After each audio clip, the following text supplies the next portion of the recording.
ഞാൻ നിൽക്കുന്ന ഈ ഇടത്തിൽ വളർന്നു നിൽക്കുന്ന ഈ മരങ്ങളൊന്നും ഇവിടെ വളരേണ്ടവയെ അല്ല.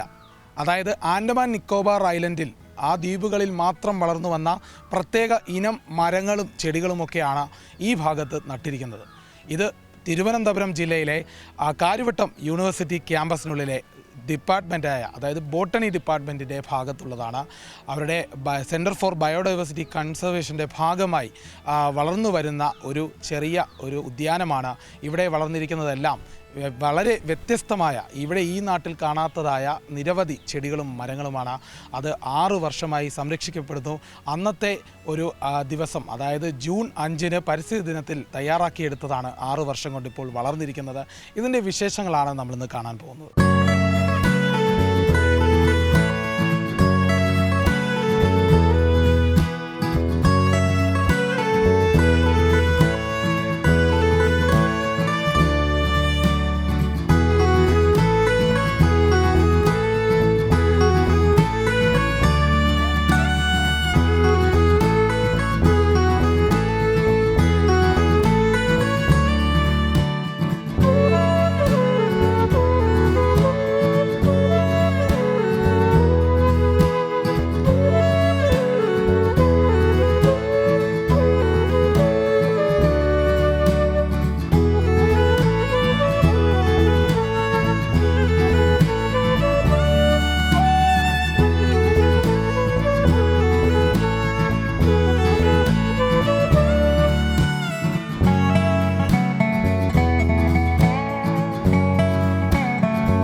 ഇത് നമ്മുടെ സെൻറ്റർ ഫോർ ബയോഡൈവേഴ്സിറ്റി കൺസർവേഷൻ എന്ന് പറയുന്ന ഒരു സെൻറ്റർ പുതുതായി നമ്മുടെ യൂണിവേഴ്സിറ്റിയിൽ ആരംഭിച്ചതാണ്.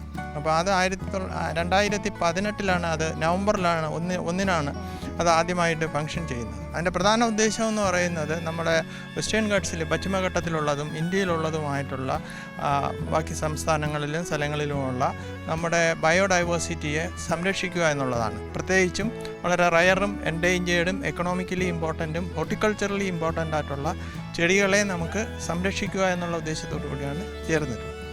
അപ്പോൾ ഇതിൽ നമ്മൾ കൂടുതലായി നമ്മളിതിൽ ഫോക്കസ് ചെയ്യുന്നതെന്ന് പറഞ്ഞു കഴിഞ്ഞാൽ പശ്ചിമഘട്ടത്തിലുള്ള സസ്യങ്ങളെയും അതേപോലെ തന്നെ ആൻഡമാൻ നിക്കോബാർ ഐലൻഡ്സിൻ്റെ ഉള്ള സസ്യങ്ങളെയും. ആൻഡമാൻ നിക്കോബാർ ഐലൻഡിലുള്ള പ്രത്യേകത എന്ന് പറഞ്ഞു കഴിഞ്ഞാൽ അത് നമ്മൾ മെയിൻ ലാൻഡുമായിട്ട് മാറിക്കിടക്കുന്ന ഒരു സ്ഥലമാണ്. ഏകദേശം അതിൻ്റെ കാലാവസ്ഥ എന്ന് പറയുന്നത് നമ്മൾ കേരളവുമായിട്ട് സാമ്യമുള്ള ഒരു അറ്റ്മോസ്ഫിയറാണ്. അവിടുത്തെ പ്രത്യേകത എന്ന് പറഞ്ഞു കഴിഞ്ഞാൽ നമ്മൾ മെയിൻ ലാൻഡിൽ ഇല്ലാത്തതും പക്ഷേ അവിടെ മാത്രം കാണുന്നതായ ഒട്ടനവധി മരങ്ങൾ ഉള്ള ഒരു സ്ഥലമാണ് ആൻഡമാൻ നിക്കോബാർ. ഇപ്പോൾ തന്നെ കേന്ദ്ര ഗവൺമെൻറ്റിൻ്റെ ഒരു പ്രോഗ്രാം തന്നെ വരുന്നുണ്ട്. നിക്കോബാറിനകത്ത് ഗ്രേറ്റ് നിക്കോബാറിൽ അവരുടെ ഒരു ഡിഫൻസിന് വേണ്ടിയിട്ടൊരു അതിനകത്ത് കുറേ വിവാദങ്ങളും ഉണ്ട്, അല്ലാതെയൊക്കെ ഇപ്പം വരുന്നുണ്ട്. കാരണം ഒരേ നമ്മൾ ഫോറസ്റ്റ് അവിടെ ക്ലിയർ ചെയ്തിട്ടാണ്. അതൊരു സ്ട്രാറ്റജിക് പോയിൻ്റാണ്. കാരണം ഡിഫൻസിൻ്റെ കാരണം ബാക്കിയുള്ള രാജ്യങ്ങളുടെ നമ്മളെ ശത്രു രാജ്യങ്ങളൊക്കെ ഉള്ളതുകൊണ്ട് അവിടെ ഒരു ഡിഫൻസിൻ്റെ ഒരു സെൻറ്റർ ഉണ്ടാക്കണമെന്നുള്ള ഉദ്ദേശത്തോടാണ്. അപ്പോൾ അത് സെൻറ്റർ ഉണ്ടാക്കുമ്പോൾ എന്തായാലും കുറേ ചെടികൾ നമുക്ക് നശിച്ചു പോകും. അപ്പോൾ ആ ചെടികളെ നമ്മൾ വേറെ ഏതെങ്കിലും രീതിയിൽ റീഹാബിലിറ്റ് ചെയ്യുക എന്നുള്ളതാണ് ഗവൺമെൻറ്റിൻ്റെ മുന്നിലുള്ള ഒരു പോം വഴി. അതിനെ നമുക്ക് എന്തായാലും കുറേ ഫോറസ്റ്റൊക്കെ അവിടെ നശിച്ചു പോകും. അത് ഈ അടുത്ത കാലത്ത് ഗവൺമെൻറ് ഓഫ് ഇന്ത്യയുടെ ഒരു പ്രപ്പോസലാണ്. നമ്മൾ അതിന് മുമ്പ് തന്നെ അവിടെയുള്ള പല സസ്യങ്ങളും എന്ന് പറഞ്ഞു കഴിഞ്ഞാൽ വളരെ ഫ്രജൈലായിട്ടുള്ള ഒരു എക്കോസിസ്റ്റമാണ് ആൻഡമാൻ നിക്കോബാർ ഐലൻഡ്സ് എന്ന് പറയുന്നത്. ഇന്ത്യയിലുള്ള ഏക ഇതായിട്ടുള്ള ലൈവായിട്ടുള്ള ഒരു അഗ്നിപർവ്വതം പോലും ഉള്ളത് ആൻഡമാൻ നിക്കോബാർ ഐലൻഡ്സിലാണ്. അപ്പോൾ അത് ഒരുപാട് ഐലൻഡ്സിൻ്റെ ഒരു സമൂഹമാണ്. അത് ആൻഡമാനുണ്ട്, നോർത്ത് ആൻഡമാനുണ്ട്, സൗത്ത് ആൻഡമാനുണ്ട്, അതേപോലെ ഗ്രേറ്റ് നിക്കോബാർ ഐലൻഡ്സ് ഉണ്ട്, അതേപോലെ തന്നെ ലിറ്റിൽ ആൻഡമാൻ, അങ്ങനെ ഒരുപാട് ഐലൻഡുകളിലാണ്. അവിടെ പലതിനകത്തും മനുഷ്യവാസം ഇല്ലാത്ത ഐലൻഡ്സുകളും ഉണ്ട്. പക്ഷേ അവിടുത്തെ നമ്മുടെ പ്ലാന്റ് ഡൈവേഴ്സിറ്റി എന്ന് പറഞ്ഞാൽ മുഴുവനായിട്ട് ഇതുവരെ ആരും കണ്ടെത്തിയിട്ടില്ല. ഇപ്പോഴും റിസർച്ചുകൾ നടത്തിക്കൊണ്ടിരിക്കുന്നുണ്ട്. ഓരോ വർഷവും പുതിയ ചെടികൾ അവിടെ നിന്ന് കണ്ടെത്തിക്കൊണ്ടിരിക്കുന്നു. അവിടെയുള്ള പ്രധാന പ്രത്യേകത എന്ന് പറഞ്ഞു കഴിഞ്ഞാൽ നമ്മുടെ എക്കണോമിക്കലി ഇമ്പോർട്ടൻ്റ് ആയിട്ടുള്ള ഒരുപാട് മരങ്ങൾ ഉള്ള ഒരു സ്ഥലമാണ്. അതുപോലെ തന്നെ അവിടെ മെഡിസിനലി ഇമ്പോർട്ടൻ്റ് ആയിട്ട് ഔഷധ സസ്യങ്ങളുടെ ഒരു കലവറയാണ്. പിന്നെ അതേപോലെ തന്നെ ഓർണമെൻ്റൽ പ്ലാന്റ്സ്, നമ്മുടെ ഓർക്കിഡ്, അതേപോലെ തന്നെ ഫേൺസിൻ്റെയൊക്കെ ഒരു ശരിക്കുള്ള ഒരു കലവറയാണ് അവിടെ ഉള്ളത്. അപ്പോൾ ഇവിടെ വരുന്ന പ്രധാന പ്രശ്നമെന്ന് പറയുന്നത് നാച്ചുറൽ കലാമിറ്റീസ് കൂടുതലുള്ള ഒരു സ്ഥലമാണ് ഈ ആൻഡമാൻ ആൻഡ് നിക്കോബാർ ഐലൻഡ്സ് എന്ന് പറയുന്നത്. കൂടുതലും സുനാമി, അതുപോലെ തന്നെ സൈക്ലോൺ, ഇതൊക്കെ വരുമ്പോൾ ഒരുപാട് ചെടികൾ അവിടെ അന്യം നിന്ന് പോകാനുള്ള സാധ്യതകളുണ്ട്. അപ്പോൾ നമുക്ക് അവിടെയുള്ള എന്തെങ്കിലും ഈ നാച്ചുറൽ കലാമിറ്റി വന്നിട്ട് ഏതെങ്കിലും സസ്യങ്ങൾ നശിച്ചു പോകുന്ന ഒരു സാഹചര്യം ഉണ്ടായാൽ അവിടെ ഉണ്ടാകുന്ന സസ്യങ്ങളെ നമ്മൾ മെയിൻലാൻഡിൽ എവിടെയെങ്കിലും സംരക്ഷിക്കുകയാണെന്നുണ്ടെന്നുണ്ടെങ്കിൽ ഇൻ ഫ്യൂച്ചർ ജനറേഷന് അത് വളരെ ഉപകാരമായിരിക്കും. ആ ഒരു ലക്ഷ്യം മുൻനിർത്തിയാണ് യൂണിവേഴ്സിറ്റി ആരംഭിച്ച ഈ സെൻറ്റർ ഫോർ ബയോഡൈവേഴ്സിറ്റി കൺസർവേഷൻ്റെ കീഴിൽ നമ്മൾ ഇവിടെ ഒരു ആൻഡമാൻ നിക്കോബാർ സസ്യോദ്യാനം ഇവിടെ ആരംഭിച്ചത് 2019 ഞാൻ ആദ്യമായിട്ട് ആൻഡമാനിലേക്ക് പോവുകയും അവിടെ നിന്ന് കുറേ ചെടികൾ, ഏകദേശം 100-ലധികം ചെടികൾ, മരങ്ങളും അതേപോലെ ഔഷധ സസ്യങ്ങളും ഉൾപ്പെടെയുള്ള കുറ്റിച്ചെടികളും ചെറിയ ഹെർബ്സ് ആയിട്ടുള്ള ചെടികളും നമ്മളിവിടെ കൊണ്ടുവച്ചിട്ട് അത് ഒരു വർഷത്തോളം നമ്മളതിനെ വളർത്തിയെടുത്തിട്ട് ചട്ടിയിലും മറ്റും വളർത്തിയെടുത്തിട്ട് 2020 നമ്മൾ ജൂൺ 5 പരിസ്ഥിതി ദിനത്തിലാണ് ഒരു വലിയ പ്രോഗ്രാമായിട്ട് യൂണിവേഴ്സിറ്റിയിൽ വേറെ ചില പ്രോഗ്രാംസും ഉണ്ടായിരുന്നു. ഹരിതാലയം, അതേപോലെ നെൽകൃഷി, അങ്ങനെയുള്ള പരിപാടിയുടെ കൂട്ടത്തിലാണ് നമ്മൾ ഈ ആൻഡമാൻ നിക്കോബാർ ഈ സസ്യോദ്യാനം നമ്മൾ സ്റ്റാർട്ട് ചെയ്യുന്നത്. ഇപ്പോൾ ഏകദേശം ഇന്ന് 6 വർഷം കഴിഞ്ഞിരിക്കുകയാണ്. 2020 5 അന്നത്തെ നമ്മുടെ മുൻ മന്ത്രിയായിരുന്ന ശ്രീ കടകംപള്ളി സുരേന്ദ്രനാണ് അത് ഉദ്ഘാടനം ചെയ്തത്. ഒരുപാട് മന്ത്രിമാർ വേറെ പ്രോഗ്രാംസിൽ വന്നിട്ടുണ്ടായിരുന്നു. അന്നത്തെ കൃഷി മന്ത്രിയായിരുന്ന ശ്രീ വി എസ് സുനിൽകുമാറാണ് ഇവിടെ ഒരു മരം നടുകയും ചെയ്തായിരുന്നു. അതാണ് ഇപ്പം നമ്മൾ ഇവിടെ കാണുന്ന ഈ ആൻഡമാൻ പടോക്ക് എന്ന് പറയുന്നത്. അത് അവിടെ മാത്രമുള്ള ഒരു മരമാണ്. ആൻഡമാൻ പടോക്ക് എന്ന് പറയുന്നത് endemic to the Andaman islands എന്ന് പറഞ്ഞാൽ അവിടെ മാത്രമേ അത് ഉള്ളൂ. വളരെ വാല്യുബിൾ ആയിട്ടുള്ള വുഡ് കിട്ടുന്ന, ചുവന്ന കളറിലുള്ള വുഡ് കിട്ടുന്ന ഒരു മരമാണ് ആൻഡമാൻ പടോക്ക്. അത് അവിടുത്തെ സ്റ്റേറ്റ് ട്രീയും കൂടെയാണ്. അപ്പോൾ അതുകൂടാതെ തന്നെ നമ്മൾ ഈ നമ്മുടെ കൾട്ടിവേറ്റഡ് ക്രോപ്സ് എന്ന് പറയുന്നത് നമ്മളെ സ്പൈസസ് ഉണ്ട്, അങ്ങനെയുള്ള ഒരുപാട് കൾട്ടിവേറ്റഡ് മരങ്ങൾ ഇതുണ്ട്. അതിൽ പ്രധാനപ്പെട്ടതാണ് നമ്മുടെ ജാതിപത്രി എന്നൊക്കെ പറയുന്നത്. അതിൻ്റെയൊക്കെ വന്യ സ്പീഷീസുകൾ നമ്മളിവിടെ സംരക്ഷിക്കുന്നുണ്ട്. അതിൻ്റെ ഒന്നാണ് നമ്മുടെ എൻഡോകോമിയ മാക്രോകോമ വെറൈറ്റി പ്രൈനി എന്ന് പറഞ്ഞിട്ട് ഒരു കാട്ടുജാതി. അതുപോലെ മിരിസ്റ്റിക്ക മലബാറിക്ക എന്ന് പറയുന്നിട്ട് കാട്ടുജാതി, അവിടുത്തെ ജാതി. മിരിസ്റ്റിക്ക ആൻഡമാനിക്ക എന്ന് പറഞ്ഞാൽ ആൻഡമാനിൽ മാത്രമേ ഉള്ളൂ, അതുകൊണ്ടാണ് ആ പേര് തന്നെ കൊടുത്തിരിക്കുന്നത്. അതേപോലെ തന്നെ മാഞ്ചിഫറ ആൻഡമാനിക്ക, നമ്മുടെ മാവാണ് മാഞ്ചിഫറ ഇൻഡിക്ക എന്ന് പറയുന്നത്. പക്ഷേ ഇത് വേറെ സ്പീഷീസാണ്. അവിടെ തന്നെ ആൻഡമാനിൽ തന്നെ ഏകദേശം ആൻഡമാൻ നിക്കോബാർ ഐലൻഡ്സിൽ ഏകദേശം 6ഓളം ഈ സ്പീഷീസുകളുണ്ട്. മാംഗോയുടെ തന്നെ സ്പീഷീസുകളുണ്ട്. അതുകൂടാതെ പൈപ്പർ സാർമൻഡോസം, പൈപ്പർ ഇബിസോയിഡിസ്, പൈപ്പർ സാർമൻഡോസം എന്ന് പറയുന്നതിൽ എൻ്റെ ഒരു സ്റ്റുഡൻ്റ് അതിൻ്റെ ആ പ്ലാന്റിൽ എന്ന് പറഞ്ഞാൽ തിപ്പലി പോലെ ഇരിക്കും. ഇറ്റ് ഈസ് പാർ വിത്ത് തിപ്പലിയേക്കാളും കൂടുതൽ പ്രോപ്പർട്ടി അതിൽ നമ്മളൊരു റിസർച്ച് നടത്തിയപ്പം കണ്ടെത്തിയിട്ടുണ്ട്. അതിൽ പൈപ്പർ സാർമൻഡോസോ എന്ന് പറയുന്നത് ഇത് നമ്മുടെ അവിടുത്തെ ഒരു എൻഡമിക് അല്ല, നമ്മുടെ സൗത്ത് ഏഷ്യൻ കൺട്രീസിലും ഇതുണ്ട്. ഇതിൻ്റെ ഇല അവർ ഈ ഫുഡ് എഡിബിളായിട്ട് ഉപയോഗിക്കുന്നുണ്ട്. ചില ഭക്ഷണങ്ങൾ ഉണ്ടാക്കാൻ, രസം പോലെയുള്ള സാധനങ്ങൾ ഉണ്ടാക്കുമ്പോൾ അതിനകത്ത് ഉണ്ടാക്കും. ഇത് അവിടുത്തെ ഒരു സീഷോറിൽ നിന്നാണ് ആദ്യമായിട്ട് 2004 ഇത് റിപ്പോർട്ട് ചെയ്യുന്നത്. അത് നമ്മളെ കറണ്ട് സയൻസ് എന്നുള്ളൊരു ജേണലിൽ ഇത് പബ്ലിഷ് ചെയ്യുമായിരുന്നു. 2004 വരുന്നു. അതേസമയം 2004 ഈ ഡിസംബറിലാണ് നമുക്ക് സുനാമി വന്നത്. സുനാമി വന്നപ്പോൾ ഈ സസ്യം മുഴുവൻ അവിടെ നിന്ന് വൈപ്പ് ഔട്ട് ചെയ്തു പോയി. അതിപ്പോൾ അവിടെ എക്സ്റ്റിങ്ക്റ്റ് എന്ന് പറഞ്ഞാൽ വൈൽഡ് കണ്ടീഷനിലില്ല. പക്ഷേ അന്ന് നമ്മുടെ അവിടുത്തെ തന്നെ പോർട്ട് ബ്ലെയറിലുള്ള ബൊട്ടാണിക്കൽ സർവേ ഓഫ് ഇന്ത്യ ഈ സസ്യത്തിൻ്റെ ചെറിയ സാമ്പിൾസ് അവിടെ കൊണ്ടുവന്ന് സൂക്ഷിച്ചിട്ടുണ്ടായിരുന്നു. അതാണ് ഇതിൻ്റെ ഒരു ഇമ്പോർട്ടൻസ് എന്ന് പറഞ്ഞാൽ. ആ സസ്യം നാച്ചുറലായിട്ട് അത് നഷ്ടപ്പെട്ടെങ്കിലും അവിടെ നിന്ന് ഞാനിവിടെ കുറേ കൊണ്ടുവന്ന് അതിവിടെ നമ്മളിപ്പോൾ നട്ടുപിടിപ്പിക്കുകയും അതിൽ ഒരുപാട് റിസർച്ച് നടത്തുകയും ചെയ്തു. എൻ്റെ കൂടെ ഒരു കുട്ടി അതിൻ്റെ PhD അവാർഡ് ചെയ്യുകയും ചെയ്തു യൂണിവേഴ്സിറ്റിയിൽ നിന്നാണ്. അതാണ് പറയുന്നത്, അവിടെ നശിച്ചു പോയാലും നമ്മൾ ഇതേപോലുള്ളൊരു സംരംഭം ഉണ്ടെങ്കിൽ ഇപ്പോൾ ഇത് ഇവിടെ ഉണ്ട്, വേണമെങ്കിൽ ഇതിനെ നമ്മൾ ഇനി മൾട്ടിപ്ലൈ ചെയ്തിട്ട് അതിൻ്റെ നാച്ചുറൽ ലൊക്കേഷനിൽ കൊണ്ടുവന്ന് നട്ടുപിടിപ്പിക്കാൻ പറ്റും. അതാണ് ഇതിൻ്റെ ഈ പ്രോജക്റ്റിൻ്റെ ഒരു ഹൈലൈറ്റ് എന്ന് പറയുന്നത് അതാണ്. അതേപോലെ ഒക്ലാൻഡ്ര ജൈജാൻഷ്യ, ഇത് നമ്മുടെ ഈറയുടെ വർഗ്ഗത്തിൽപ്പെട്ട ഒരു വലിയ ബാമ്പു ആണത്. ബാമ്പു എന്ന് പറയാൻ പറ്റില്ല, ഈറയുടെ വർഗ്ഗത്തിൽപ്പെട്ടത്. അത് വളരെ പൊക്കത്തിൽ വരുന്ന ജൈജാൻറ്റിക്ക എന്നാണ് പറയുന്നത്. അതിൻ്റെ പേര് തന്നെ ജൈജാൻറ്റിക്ക എന്നാണ്, എൻ്റെ സ്പീഷീസ് നെയിം തന്നെ.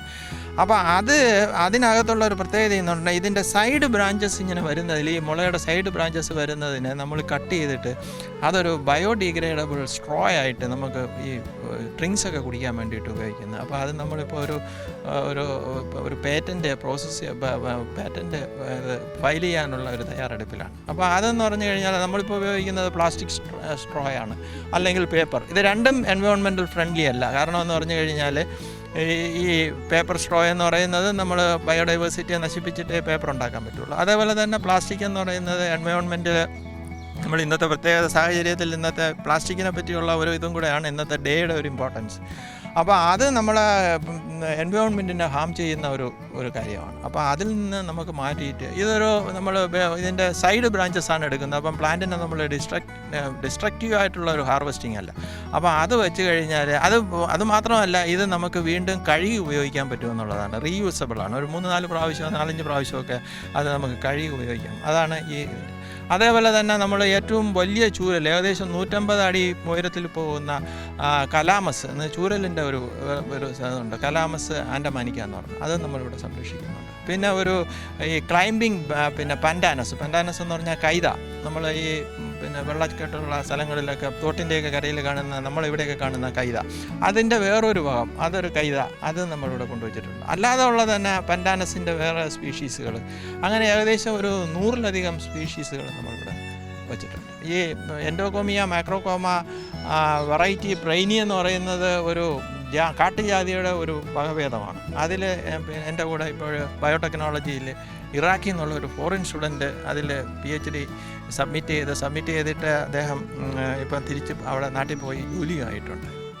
പിന്നെ നമ്മുടെ ഈ സ്വർഗീയ പഴം എന്ന് പറയുന്ന ഒരെണ്ണമുണ്ട്, ഈ മമോഡിക്ക കൊച്ചിൻ ചൈനീസീസ് എന്ന് പറയുന്നത്. അതൊരു വള്ളിച്ചെടിയാണ്, നമ്മളെ പാവലിൻ്റെ കുടുംബത്തിൽ വരുന്നത്. പക്ഷേ അതിൻ്റെ ഫ്രൂട്ട് എന്ന് പറയുന്നത് കാണാൻ നല്ല അട്രാക്റ്റീവാണ്. വലിയ ഒരു ഫ്രൂട്ട്, നല്ല മുള്ളൊക്കെ ഇരുന്ന് പഴുത്ത് കഴിഞ്ഞാൽ നല്ല ചുവപ്പ് കളറാണ്. അതിനകത്തൊരു പിന്നെ ഈ സീഡിനെ കവർ ചെയ്തൊരു എറിലുണ്ട്, ചുവപ്പ് കളറിലാണ്. അത് അവർ ഇത് അവിടെ മാത്രമല്ല ഉള്ളത്, ചില വിയറ്റ്നാം, അങ്ങനെ കംബോഡിയ, ആ സ്ഥലങ്ങളിലൊക്കെ ഉണ്ട്. അവർ ഈ സ്റ്റിക്കി റൈസിൻ്റെ കൂട്ടത്തിൽ ഈ ചുവന്ന കളറും കൂടെ ഇട്ടിട്ട് അവരൊരു സ്റ്റിക്കി റൈസ് എന്ന് പറഞ്ഞിട്ടൊരു സാധനം ഉണ്ടാക്കും. ഈ സാധനത്തിൽ ഈ ചുവന്ന കളറിലുള്ള ഒരു നാച്ചുറൽ ഡൈ പോലെയാണ്. കളറും കിട്ടുന്നത് മാത്രമല്ല, നമ്മളെ ടൊമാറ്റോയിലുള്ള ലൈക്കോപ്പീൻ എന്ന് പറയുന്ന ഒരു കണ്ടൻ്റ് ഉണ്ട്. അതിൻ്റെ 10 ഇരട്ടിയോളം കൂടുതൽ കണ്ടൻറ്റ് ഈ സാധനത്തിലുണ്ട്. അപ്പോൾ അത് മാത്രമല്ല, ഇതൊരു നാച്ചുറൽ ഡൈ ആയതുകൊണ്ട് ഇത് വച്ചിട്ട് നമുക്കൊരു ഡൈ സെൻസിറ്റൈസ്ഡ് സോളാർ സെൽ ഉണ്ടാക്കാമെന്നതിനെ പറ്റി ഫിസിക്സ് ഡിപ്പാർട്ട്മെൻറ്റുമായിട്ട് നമ്മൾ ആലോചിച്ചു. അങ്ങനെ അത് വെച്ചിട്ട് ഒരു ഡൈ സെൻസിറ്റൈസ്ഡ് സോളാർ സെല്ലിൻ്റെ ഒരു ഇത് നമ്മളൊരു എക്സ്പെരിമെൻറ്റ് കണ്ടക്ട് ചെയ്ത് അത് നമുക്ക് സക്സസ് ആയി. അത് നമ്മൾ പേറ്റൻറ്റ് ചെയ്തിട്ട് ഈ അടുത്ത കാലത്ത് തന്നെ, കഴിഞ്ഞ വർഷം 2025 നമുക്കൊരു ഇന്ത്യൻ പേറ്റൻറ്റ് ലഭിക്കുകയുണ്ടായി.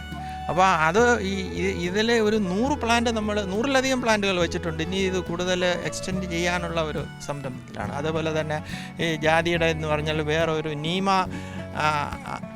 നീമ ആൻഡമാനിക്ക എന്ന് പറഞ്ഞിട്ട് വേറൊരു പ്ലാന്റ് ഉണ്ട്. അതും നമ്മുടെ ഈ ജാതിക്ക വരുന്ന ഒരു ആണ്. അതിനകത്ത് ചെറിയ ഒരു സ്റ്റഡി നമ്മൾ നടത്തിയിട്ടുണ്ട്. അപ്പോൾ അതിൽ ഒരു ലീഡ് കിട്ടിയിട്ടുണ്ടെന്ന് അൾഷിമേഴ്സ് ഡിസീസിന് വേണ്ടിയിട്ട് എന്ന് പറഞ്ഞാൽ നമുക്ക് ഈ ഓർമ്മശക്തി കുറയുന്നവർ, അതിന് വേണ്ടിയിട്ടുള്ള നമ്മളിപ്പോൾ യൂണിവേഴ്സിറ്റി ഒരു ചെറിയൊരു പ്രോഗ്രാം, ഒരു പ്രോജക്റ്റ് നമുക്ക് സാങ്ഷൻ ചെയ്തിട്ടുണ്ട്. അപ്പോൾ അത് വെച്ചിട്ട് അൾഷിമേഴ്സിന് എഗൻസ്റ്റായിട്ട് ഒരു ഫൈറ്റോ മെഡിസിൻ ഉണ്ടാക്കാൻ പറ്റുമെന്നുള്ളതിൻ്റെ ഗവേഷണവും ഇപ്പോൾ നടന്നുകൊണ്ടിരിക്കുകയാണ്. ഇപ്പോൾ 100-ലധികം പ്ലാന്റുകൾ ഇവിടെ നമ്മൾ വെച്ചിട്ടുണ്ട്. അതിൽ ഓർണമെൻ്റൽ പ്ലാന്റ്സ് ഉണ്ട്, ഓർക്കിഡ്സ് ഉണ്ട്, മെഡിസിനൽ പ്ലാന്റ്സ് ഉണ്ട്, ടിമ്പർ ഈൽഡിങ് പ്ലാന്റ്സ് ഉണ്ട്. ഇതെല്ലാം നമ്മളിവിടെ വെച്ചിട്ടുണ്ട്. ഈ ഓരോ പ്ലാന്റ് എന്ന് പറയുന്നത് ഒരു അടുത്ത തലമുറയ്ക്ക് വേണ്ടിയിട്ടാണ് നമ്മളിവിടെ ചെയ്തിരിക്കുന്നത്. ഓരോ പ്ലാന്റിലും നമുക്കൊരു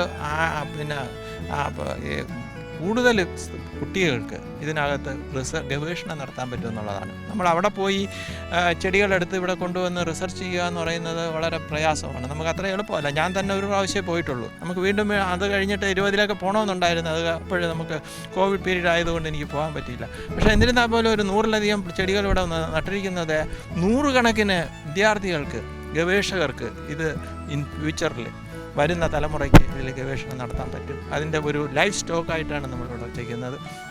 കാരണം ഡെഡ് പ്ലാന്റ് അല്ല, ലൈവായിട്ടാണ്. എപ്പോൾ വേണമെങ്കിലും ഇത് വളർന്നുകൊണ്ടിരിക്കുകയാണ്. ഇപ്പോൾ തന്നെ ഈ പടമൊക്കെ ഇപ്പം നോക്കിക്കഴിഞ്ഞാൽ അതിപ്പം ഫ്ലവർ ചെയ്തിട്ടുണ്ട്. അതുപോലെ മിക്കവാറും ഉള്ളതെല്ലാം ഫ്ലവർ ചെയ്ത് കഴിഞ്ഞിട്ടുണ്ട്. മാഞ്ചിഫറ ആൻഡമാനിക്ക എന്ന് പറഞ്ഞിട്ട് അവിടെ അതിൻ്റെയും ഫ്രൂട്ട് ഉണ്ടായിട്ടുണ്ട്. അങ്ങനെ ഒട്ടനവധി പിന്നെ കുന്തിരിക്കം, കറുത്ത കുന്തിരിക്കം എന്നൊക്കെ പറഞ്ഞിട്ട് അവിടെ മാത്രമേ ഉള്ളതാണ്. അതേപോലെ തന്നെ നമ്മൾ ആഞ്ഞിലിയുടെ വർഗ്ഗത്തിലുള്ള ആർട്ടോകാർപ്പസ് ഹിഴ്സ്യൂട്ടാണ് നമ്മുടെ ഇവിടുത്തെ ആഞ്ഞിലി. അവിടുത്തത് ആർട്ടോകാർപ്പസ് ചപ്ലാസ എന്ന് പറയുന്ന പ്ലാന്റാണ്. അതിൻ്റെ മരങ്ങളൊക്കെ നമ്മളിവിടുത്തെ പഴയ സിൻഡിക്കേറ്റ് മെമ്പർമാരൊക്കെ നട്ടതാണ്. അതൊക്കെ വളരെ മാനമുട്ട വളരുന്ന രീതിയിൽ അതങ്ങ് വളർന്നു കയറിയാണ്. അപ്പോൾ അതിന് ഒരു പ്ലാന്റ് വെച്ചിട്ട് തന്നെ നമുക്ക് ഒത്തിരി പേർക്ക്, ഒത്തിരി സ്റ്റുഡൻസിന് അതിനകത്ത് റിസർച്ച് ചെയ്യാൻ പറ്റുന്നതാണ്. മാത്രമല്ല ഈ പ്ലാന്റുകൾ അവിടെ ഏതെങ്കിലും കാര്യത്തിൽ, ഏതെങ്കിലും രീതിയിൽ ഡെവലപ്മെൻ്റൽ ആക്ടിവിറ്റീസിലോ അല്ലെങ്കിൽ നാച്ചുറൽ കലാമിറ്റീസ് കൊണ്ട് നഷ്ടപ്പെട്ട് കഴിഞ്ഞാൽ നമുക്ക് നമ്മുടെ മെയിൻ ലാൻഡിൽ ഇത് സംരക്ഷിക്കപ്പെടുന്നു എന്നുള്ളതൊരു എൻ്റെ അറിവിൽ പെട്ടിടത്തോളം ഇന്ത്യൻ യൂണിവേഴ്സിറ്റികളിൽ അല്ലെങ്കിൽ ഒരു അക്കാഡമിക് ഇൻസ്റ്റിറ്റ്യൂഷൻസ്, റിസർച്ച് ഇൻസ്റ്റിറ്റ്യൂട്ടിൽ വേറെയൊക്കെ ചെയ്തിട്ടുണ്ടാവും. TBGRA പോലെയുള്ളിടത്തൊക്കെ ഇതിൻ്റെ കൺസർവേഷൻ നടന്നിട്ടുണ്ട്. അല്ലാതെ ഒരു അക്കാഡമിക് അല്ലെങ്കിൽ ഒരു യൂണിവേഴ്സിറ്റി ലെവലിൽ ഇതൊരു ഫസ്റ്റ് അറ്റംപ്റ്റാണ് ഇന്ത്യയിൽ ഇതേപോലെ ഒരു ആൻഡമാൻ നിക്കോബാർ ഐലൻഡ്സിൽ നിന്നുള്ള ഒരു പ്ലാന്റിൻ്റെ കൺസർവേറ്ററി ഇവിടെ ഉണ്ടാക്കിയിട്ടുള്ളത്. ഇന്ത്യയിൽ തന്നെ ഇതാദ്യമായിട്ടാണ്.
ഏറ്റവും പുതിയ വാർത്തകളും വിശേഷങ്ങളും വിരൽ തുമ്പിലറിയാൻ സീ മലയാളം ന്യൂസ് എല്ലാ ഡിജിറ്റൽ പ്ലാറ്റ്ഫോമുകളിലും ലഭ്യം.